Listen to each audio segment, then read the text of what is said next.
Alors voilà, on a une planète qui a de plus en plus soif. Et face à ça, il y a une solution qui, semble couler de source. Pourquoi ne pas simplement se tourner vers nos immenses océans? Après tout, l'eau, c'est pas ce qui manque. Mais transformer l'eau de mer en eau potable, est-ce que c'est vraiment la solution miracle? C'est un peu la grande question et c'est ce qu'on va explorer ensemble. Pour bien comprendre l'enjeu, il faut commencer par un chiffre. Un seul. 2,2 milliards. C'est énorme. C'est le nombre de personnes qui, en ce moment même, vivent dans une région où l'eau manque. Et le pire, c'est que ce chiffre, il ne fait qu'augmenter. Voilà, le décor est planté, un monde qui a soif. Alors forcément, ça nous amène à une question essentielle. Pourquoi est-ce que le dessalement est devenu une technologie aussi critique aujourd'hui? C'est là qu'on touche au très grand paradoxe de notre planète bleue.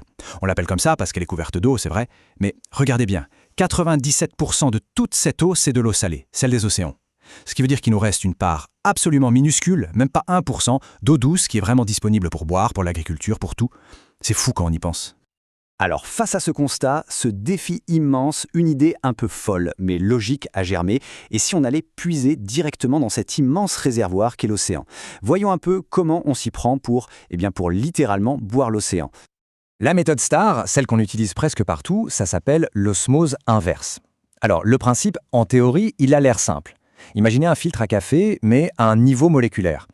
On prend de l'eau de mer et on la pousse avec une pression vraiment colossale à travers ce filtre ultra fin. Tellement fin qu'il ne laisse passer que les molécules d'eau. Le sel, les impuretés, tout le reste bloqué. Et attention, ce n'est pas juste une petite technologie parmi d'autres. Pas du tout. L'osmose inverse, aujourd'hui, c'est plus de 63% de toutes les usines de dessalement dans le monde. C'est quasiment les 2/3. Ça a complètement balayé les vieilles méthodes comme la distillation. Bref, c'est la référence. Ok, alors comment ça marche en vrai une usine comme ça? C'est un peu comme une chaîne de montage super sophistiquée. Étape 1, on pompe l'eau de mer. Étape 2, on fait un premier nettoyage, un pré-traitement pour enlever le sable, les algues, tout ça. Ensuite, le cœur du réacteur, si on peut dire. Le pompage à très haute pression à travers ces fameuses membranes. Et pour finir, on ajuste la qualité de l'eau, un petit post-traitement. Et hop, elle est prête à être distribuée. Bon, maintenant, on va faire un zoom immense. On va aller voir de très très près la pièce maîtresse, le véritable héros de cette histoire, cette fameuse membrane. C'est là que ça devient un peu de la science-fiction. La magie, elle opère dans une couche, mais une couche si fine.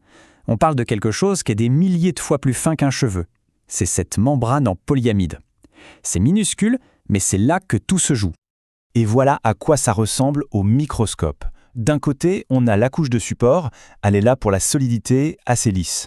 Mais de l'autre, c'est la couche active, c'est ça le filtre. Et regardez cette texture. Les scientifiques parlent de crête en forme d'oreille. C'est pas juste joli, hein.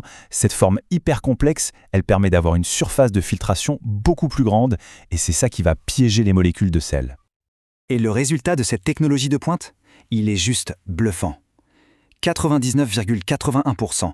C'est le pourcentage de sel que les meilleures membranes arrivent à bloquer. Presque 100%. C'est une efficacité absolument redoutable. Une vraie prouesse technique. Bon, jusqu'ici, ça a l'air génial. Presque trop beau pour être vrai, non? Eh bien oui, il y a un mais, un gros mais. Car cette merveille de technologie, elle a un coût environnemental qui est loin d'être négligeable. Lisez bien cette phrase. Elle vient d'une étude scientifique et elle est violente. Pour chaque litre d'eau douce qu'on produit, on rejette en fait 1,5 litre de ce qu'on appelle la saumure. C'est-à-dire qu'on produit plus de déchets que d'eau potable. Le calcul est vite fait, c'est un vrai problème. Et cette saumure, attention, ce n'est pas juste de l'eau super salée. Non, c'est un vrai cocktail toxique. Dedans, on trouve quoi? De l'eau hyper saline bien sûr, mais aussi du chlore et d'autres produits chimiques qu'on utilise pour éviter que les membranes ne s'encrassent. On trouve aussi des agents anti-tartre. Et même des métaux lourds comme du cuivre ou du nickel, qui viennent de l'usure des tuyaux. Bref, tout ça, une fois rejeté dans l'océan, ça peut faire de gros dégâts sur la vie marine. Donc, on a ce problème de saumure toxique. Mais ce n'est que la moitié du tableau. L'autre gros point noir du dessalement, c'est l'énergie. Et quand on dit gros point noir, on pèse nos mots. Regardez ce graphique. L'énergie, ça peut représenter jusqu'à 50% des coûts de fonctionnement d'une usine. La moitié. Pourquoi? Eh bien, pour forcer l'eau à travers ces filtres minuscules, il faut des pompes d'une puissance phénoménale. Et ces pompes, elles consomment une quantité d'électricité absolument gigantesque. Ok, donc on a un problème de pollution et un problème d'énergie. Le tableau est un peu sombre. Mais passons à une note plus optimiste. Parce que face à ces défis, la recherche et l'innovation, elles, ne restent pas les bras croisés. Loin de là. En fait, tout le monde est d'accord sur un point. La clé, le nerf de la guerre pour un dessalement vraiment durable, c'est de s'attaquer à son problème d'énergie. Il faut le rendre beaucoup, beaucoup moins gourmand. Et la bonne nouvelle, c'est que des progrès énormes ont déjà été faits. Ce graphique est super parlant. Au début, sans système de récupération d'énergie, il fallait environ 6 kWh pour produire un mètre cube d'eau. Ensuite, on a inventé des turbines qui ont permis de descendre à 4. Et aujourd'hui, avec les systèmes les plus modernes, les échangeurs de pression, on est tombé à environ 2,2. On a quasiment divisé la consommation par 3. C'est déjà une petite révolution. Et ça ne s'arrête pas là, bien sûr. L'avenir du dessalement, il s'annonce plus intelligent et plus vert. On commence à coupler directement les usines avec des fermes solaires ou des parcs éoliens.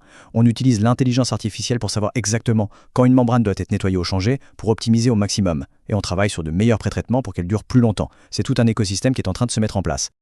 On se retrouve donc un peu à la croisée des chemins. D'un côté, une soif mondiale qui ne cesse de grandir. De l'autre, une technologie, le dessalement, qui nous offre une ressource quasi infinie, mais qui a encore de gros défauts écologiques et énergétiques.